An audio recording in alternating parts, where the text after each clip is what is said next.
Pakarewa teman. Perkenalkan, kami Sibolang Tanjung Rangas, Kecamatan Bangae, Majene, Sulawesi Barat. Mau lihat kuda menari? Ini dia. Kami menyebut tradisi ini Sayang Patudu. Saat rebana berbunyi, kuda akan menghentakkan kaki, menganggukkan kepala, dan sesekali mengangkat setengah badannya sesuai alunan musik. Keren kan? Kuda juga dihias dengan aksesoris di seluruh badannya. Begitu pula dengan penunggangnya. Kami semua menggunakan pakaian adat. Meriah deh pokoknya. Sekarang Sayang Patudu telah ditetapkan sebagai warisan budaya tak benda nasional oleh Kementerian Pendidikan dan Kebudayaan pada 2013. Itu artinya tradisi ini adalah milik orang Indonesia dan kita harus bangga memilikinya dan terus melestarikannya.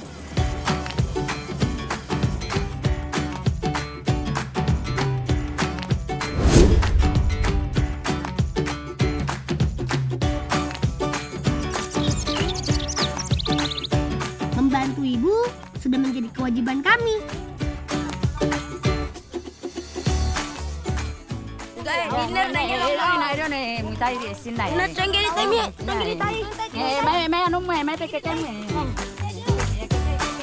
Undo adalah sebutan kami untuk gadung.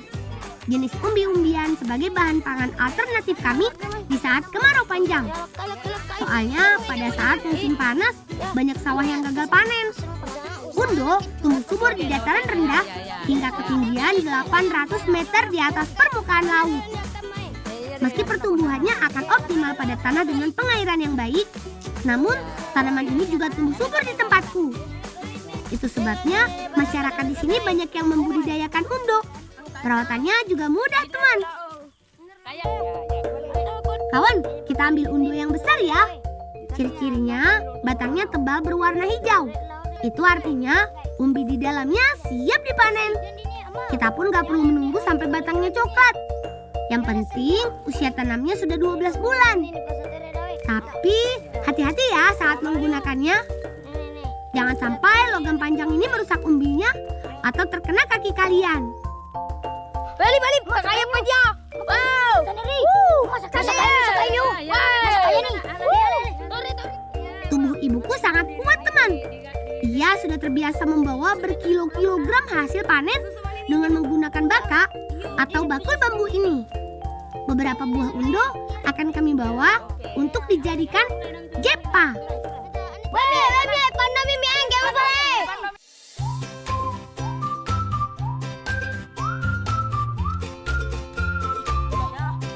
Berbeda dengan umbi-umbi lainnya seperti singkong, ubi jalar atau talas, di dalam undo punya kandungan zat beracun alkaloid dioskorin yang bisa menyebabkan pusing jika dimakan. Tapi jika pengolahannya tepat, undo aman dikonsumsi. Untuk menetralisir racun di dalamnya, pastikan kulit luar dikupas terlebih dahulu, lalu iris tipis bagian dagingnya. Selanjutnya, undo direndam dengan air garam sambil diremas sampai teksturnya lembut. Ibu sudah terbiasa mengolah undo. Ibuku bilang, proses menghilangkan racunnya masih panjang dan lama. Sabar.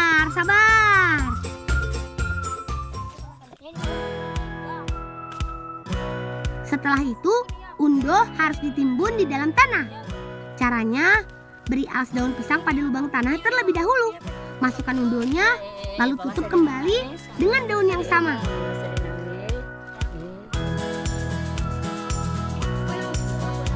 Setelah tertutup rapi, timbun dengan tanah hingga menutupi semua permukaan daun. Dipendamnya makan waktu 2 hari saja. Sabarnya ditambah lagi ya kawan. Kali ini ibu punya undo yang siap untuk diolah. Sebelumnya, yuk kita gali tanahnya dulu. Setelah dipendam di dalam tanah, tekstur undo berubah menjadi lebih lunak. Lagi-lagi, undo ini belum bisa langsung disantap ya, tapi harus dibersihkan lagi. Caranya dengan direndam di air mengalir selama 3 jam. Wah, benar-benar proses yang panjang. Proses ini perlu dilakukan agar undo bisa dinikmati dengan aman.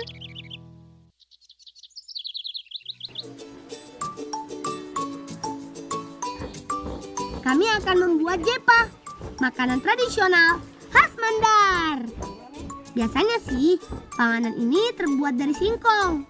Tapi kali ini kami memakai undo ini sebagai bahannya. Ibuku bilang membuat jepa mudah. Ayo kita coba belajar membuatnya sambil mengenalkan kepada teman-teman di rumah tentang makanan khas kami. Undo yang sudah lunak diperas sampai kadar airnya berkurang. Kemudian dicampur dengan kelapa parut dan garam.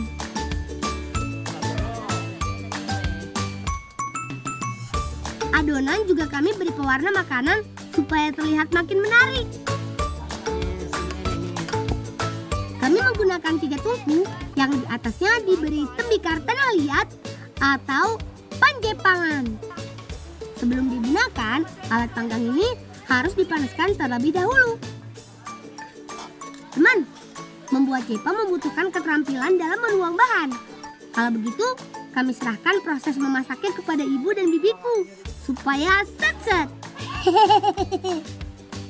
Karena jika terlalu lama memanggangnya, permukaan jepa akan gosong. Mematangkannya cukup hingga berwarna coklat keemasan saja. Pizza kami sudah matang. Karena bentuknya bulat dan pipih, mirip makanan khas orang Italia. Jepa cocok juga disebut pizza khas Mandar.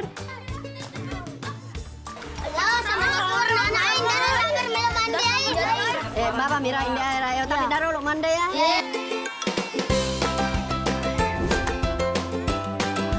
Gak usah tunggu sampai dingin.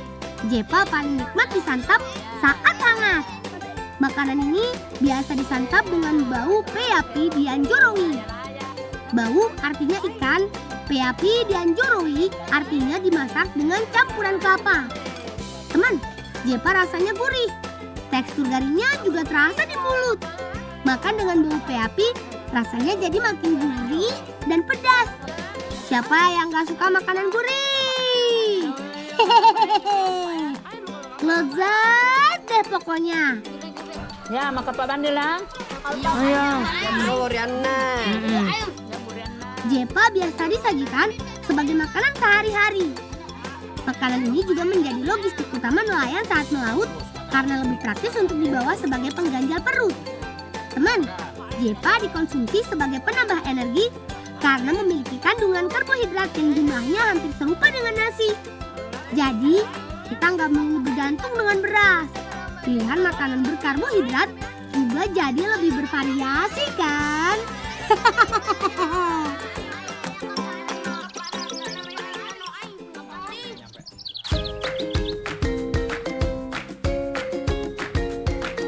Teman, di Pantai Urung ini kami akan melakukan balapan perahu sandek. Bukan perahu besar yang dipertandingkan, tapi perahu versi mininya. Selain kami berempat, 6 kawan kami yang lain juga mau ikutan balapan perahu. Dari pinggir pantai, kami harus berjalan ke arah laut dulu menuju ke titik startnya. Aturan mainnya, perahu siapa yang sampai bibir pantai pertama kali, dialah pemenangnya. Sudah siap semua? Bulan. Suruh Messi Cok. Ayo, kita mencari juara ya. 1, 2, 3. Hore!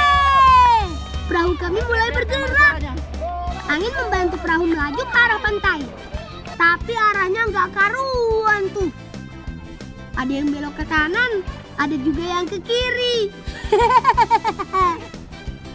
Ayo, maju terus.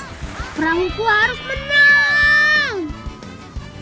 Teman, bermain perahu sandek mini adalah cara kami melestarikan budaya maritim dan menjaga permainan tradisional sejak zaman nenek moyang. Pokoknya nggak kalah seru deh dengan permainan lainnya. Sama seperti perahu sandek besar yang terbuat dari kayu, Perahu sandek kecil ini menggunakan layar berbahan plastik. Terdapat juga sebilah kayu sebagai penyeimbang perahunya. Ya, perahuku kalah. Ayo kita tanding lagi. Aku yakin perahuku kali ini melesat paling cepat. Persaingan semakin ketat, teman.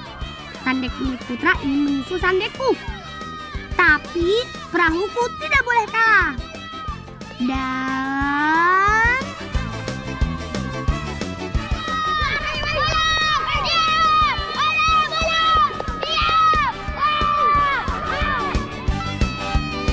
hore! Perahu sandekku juara.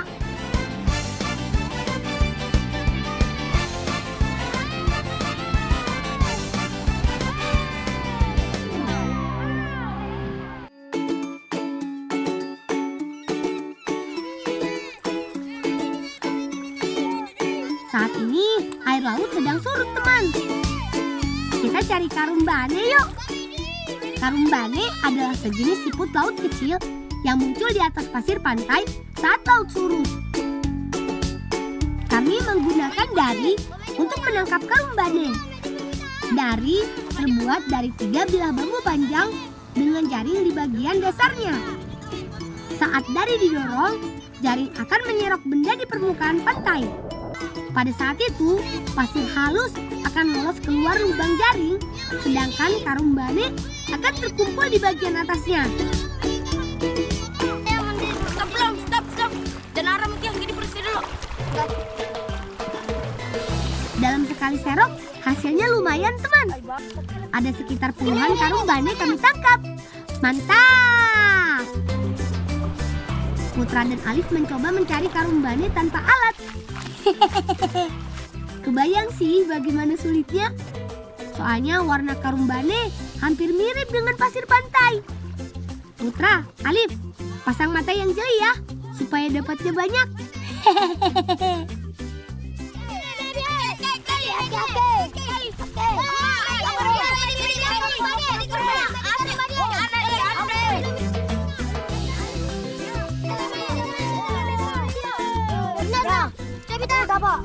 Mai di min anu Putra. Ya, mai di min game kali tamai.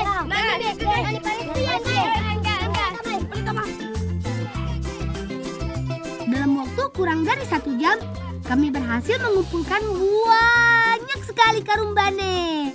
Asyik!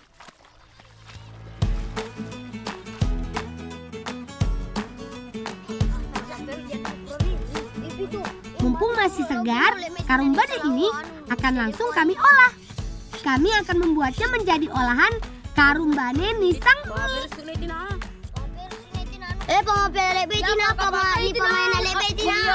Tanam mau urusan bumbu biama. Haluskan bawang merah, bawang putih dan tomat. Lalu rebus karumbanenya. Ada yang unik, teman, dalam proses perebusannya. Warga di sini terbiasa merebus karumbane dengan air laut terlebih dahulu, supaya bagian dalam siput mudah terlepas dari cangkang saat menyantapnya. Kami juga menggunakan buah kelor dan mangga muda sebagai campuran buah dan sayurannya. Bolan, resmi bolan. Resmi. Hati-hati Putra. Ya.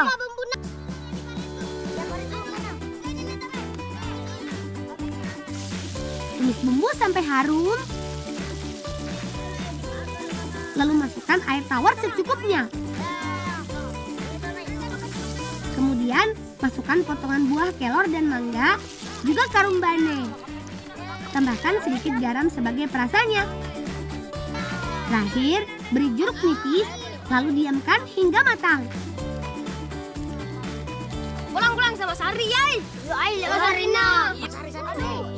Betul, teman, aroma masakan ini bikin perut kami makin keroncongan.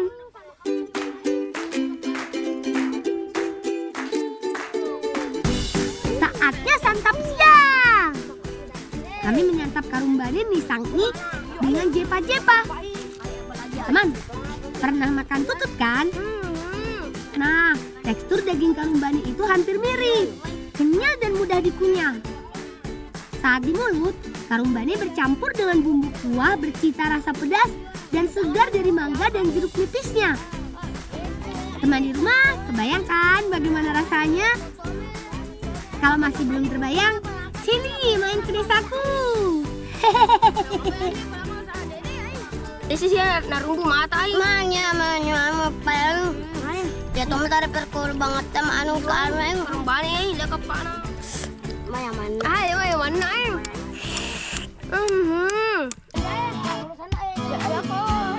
Meski dimasak hanya dengan garam, karumbane juga tetap enak loh.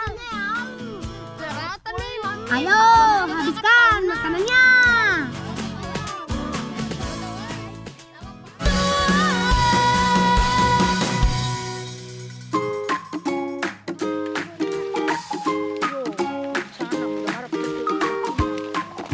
Itu kakak. Kakak lagi memanen sayur bali nangko tuh. Kak, budara kita balik nak lama loh. Iya, budaya bolang. Budara tunduy ko. Ya, tunduy mo. Kami mo ko, tunduy ya. Ayo. Bali nangko adalah sebutan kami untuk daun miana atau mayana. Miana tergolong tanaman hias. Namun banyak juga yang memanfaatkannya sebagai tanaman obat. Ibuku bilang daun ini baik dikonsumsi oleh penderita hipertensi. Fungsinya untuk menurunkan tekanan darah. Bolang, buda Mia. Budam. Tasule mo. Memang kita sile. Bato.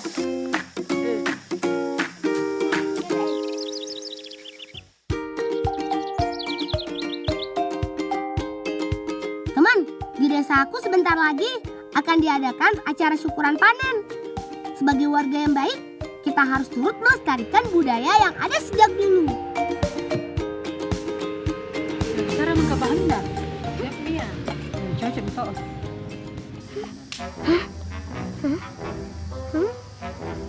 Kenapa dudukin ber? Nah, karena mau dulu tuh. Rokok bantu salamu. Tuh lihat Kenzo, masih aja kebingungan melihat dua kakak yang mukanya serupa. Sudah, yuk kita bantu lagi. Sebagai hidangan di acara hasil panen nanti, bibiku sudah menyiapkan bahan-bahannya. Tidak hanya satu menu saja, kami akan membuat beberapa olahan makanan dari bahan pangan lokal. Pasti seru nih, karena nanti kami bisa puas icip-icip.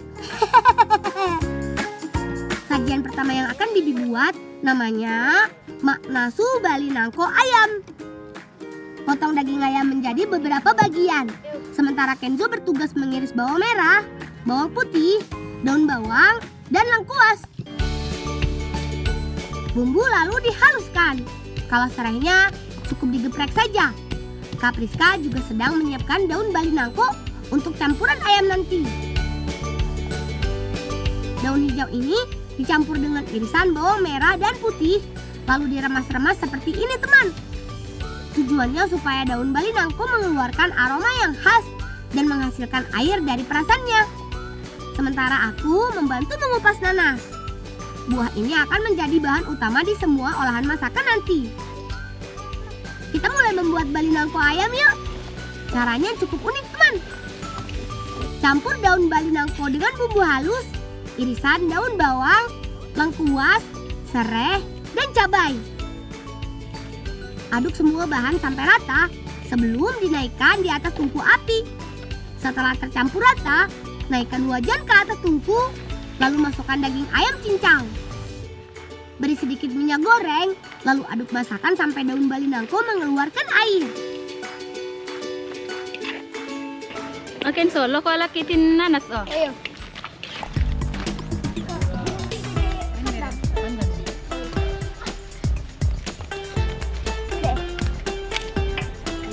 Terakhir, masukkan irisan nanas muda supaya makanan jadi makin segar. Kak Presti juga menyiapkan bahan untuk membuat kue onde-onde isi selai nanas. Makanan ini terbuat dari tepung beras, tepung ketan, dan gula pasir. Campur semua tepung, lalu tambahkan sedikit gula pasir. Siram tepung dengan air panas, kemudian aduk hingga rata. Kali ini kakak membuat onde-onde dengan variasi yang berbeda, yaitu dengan isian selai nanas. Sementara Kak Presti membuat adonan, aku memarut buah nanas untuk selainya. Hasil parutan kemudian dimasak sampai mengental. Adonan onde-ondenya sudah jadi. Supaya terlihat lebih menarik, campurkan pewarna makanan secukupnya saja. Adonan onde-onde dibuat bentuk bulatan. Setelah itu, beri rongga kecil, lalu masukkan selai nanas. Terakhir, bentuk adonan sampai bulat sempurna.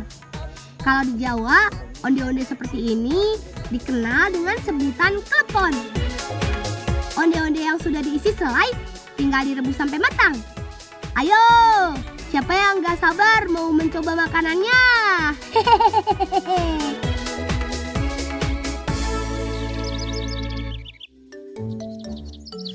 Jadi selama lah kita para kita matang demo dalam bentuk semang buang nak ambil terana membela sambayan kita boleh. Yuk. Tamat sambayan. Selamat makan! Teman, saat ini aku bisa merasakan suasana yang hikmat dan penuh syukur. Meski sederhana, namun syukuran ini terasa istimewa. Karena kami masih memiliki rasa kebersamaan yang kuat.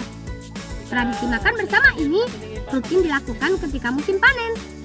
Tujuannya, selain bentuk kegembiraan, tradisi ini menjadi wujud syukur kami atas hasil pertanian yang melimpah. Kami juga menyelipkan harapan dan doa. Semoga usaha pertanian yang dilakukan warga selanjutnya akan semakin optimal. Amin. Aga po Kenso. Mandusyo si Marta hindi ya, dua ya. Ah, mga luha ka di kita. Iya, manukusan nih. So, Kembar.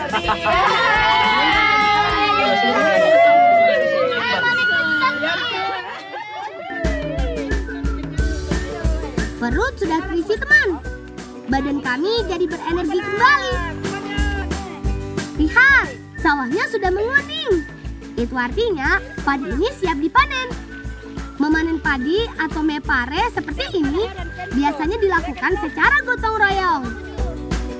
Masyarakat bahu-membahu memanen sawah dengan sistem bergantian. Ketika ada pemilik sawah mulai panen, kita juga ikut membantu. Begitupun sebaliknya. Sayangnya, musim kemarau panjang membuat bulir padi tidak tumbuh maksimal. Namun sebanyak apapun hasil panennya, rezeki harus tetap disyukuri. Karena alam memang memberi kita banyak manfaat.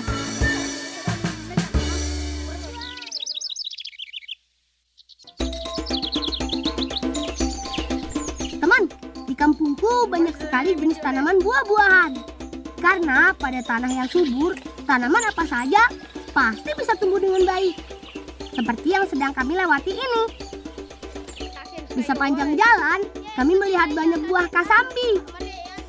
Apa? Oi, Bolang. Bisa kan ala labumu? Yo, bisa. Ambil mi. Alami.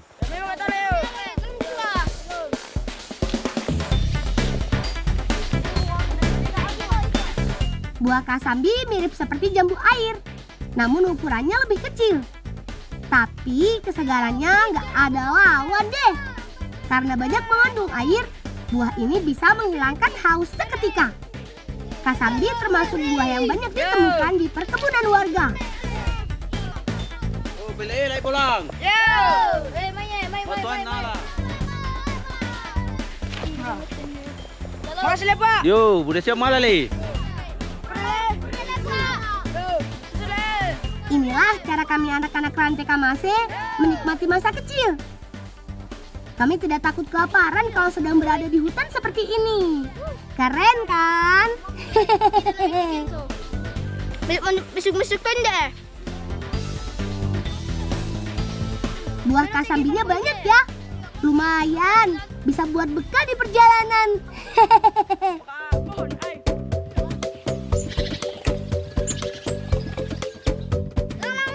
Tingnan bubu. Yo. Kalau ana balik jo salu. Oyo lang alami lamen dik toki dako. Ayahku biasa menyimpan bubu di rumah kebunnya. Yuk, kita pinjam sebentar. Lagi pula sedang tidak dipakai kok. Sepertinya tenaga teman-temanku sudah mulai berkurang. Teman, di aliran sungai yang jernih ini adalah habitat ikan-ikan air tawar. Kita cari ikan pakai bubu yuk. Perangkap ikan berbahan bambu ini bentuknya panjang. Cocok untuk menangkap ikan-ikan air tawar berukuran kecil dan sedang. Lokasi marege. Tanya barang-barang tak? Aku selajah lo pasang bu. Ya iko ya 2 kalau kayu leh. Oh yo. Tak pakai hendak ke mana su? Bolang dan Joshua taruh bubunya di tempat yang kira-kira banyak ikannya ya.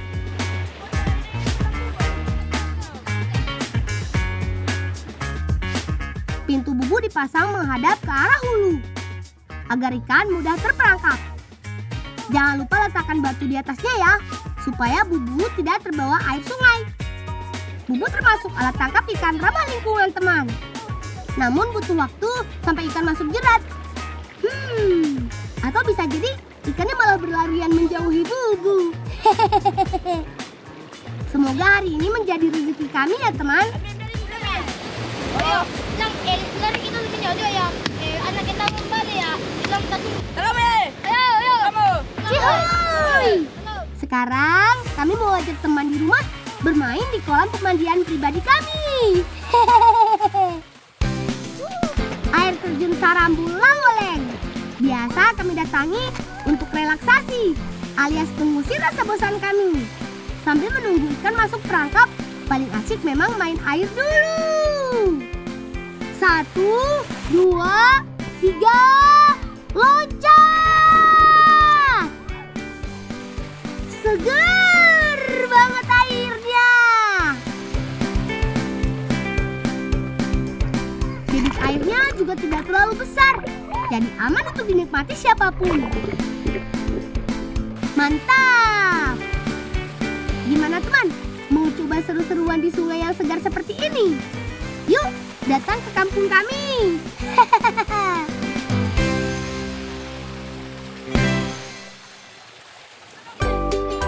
Ngomong-ngomong, bubunya sudah ada ikannya belum ya? Kita coba cek yuk.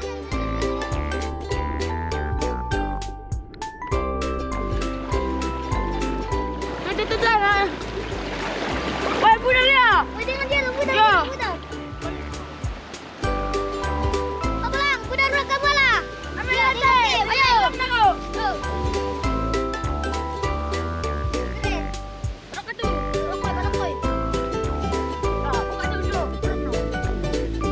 Wah, hari ini benar-benar hari keberuntungan kami.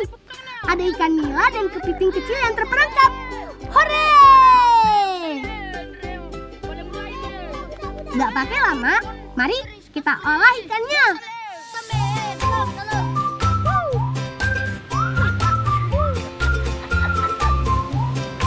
Ikan segar yang baru ditangkap rasanya paling lezat, teman. Yuk kita berbagi tugas. Ayo so. Pemelelang tu leh. Oh. Yo. Joshua bagian yang mengiris bumbunya. Ada bawang merah, bawang putih, cabai, tomat, dan daun bawang. Potong-potong juga jagungnya ya, sebagai pelengkap makanan nanti.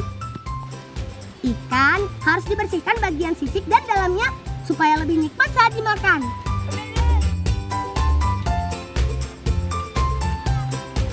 Bakit na budak marusap na eh. Main na pinaw eh. Ayo so, dari berapa tu bumbu now? Dadim. Herson dan Kenzo lanjut buat perapiannya ya.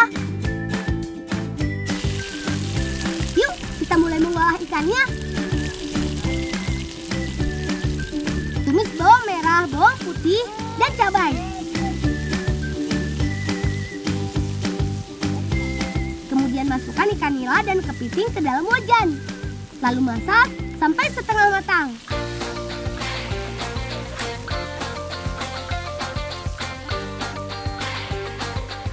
Setelah itu, masukkan potongan jagung dan terakhir tomat.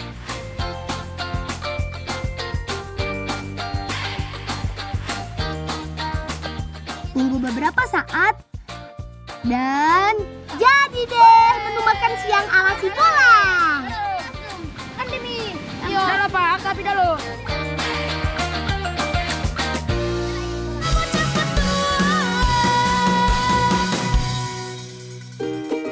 Selamat makan. Menu makan siang kami sangat spesial, teman. Karena kami memakai takaran bumbu dan pengolahannya yang tepat. Oh ya, kami juga membawa ubi rebus dari rumah sebagai penambah energi dari karbohidratnya. Kabumbu. Mama ambil bumbu ada suai. Ikan nila adalah sumber pangan kaya protein untuk meningkatkan pertumbuhan tubuh kita. Kandungan asam lemaknya juga bikin otak pintar loh. Apalagi kalau ditambah dengan rajin belajar. Pasti bisa ranking 1 deh.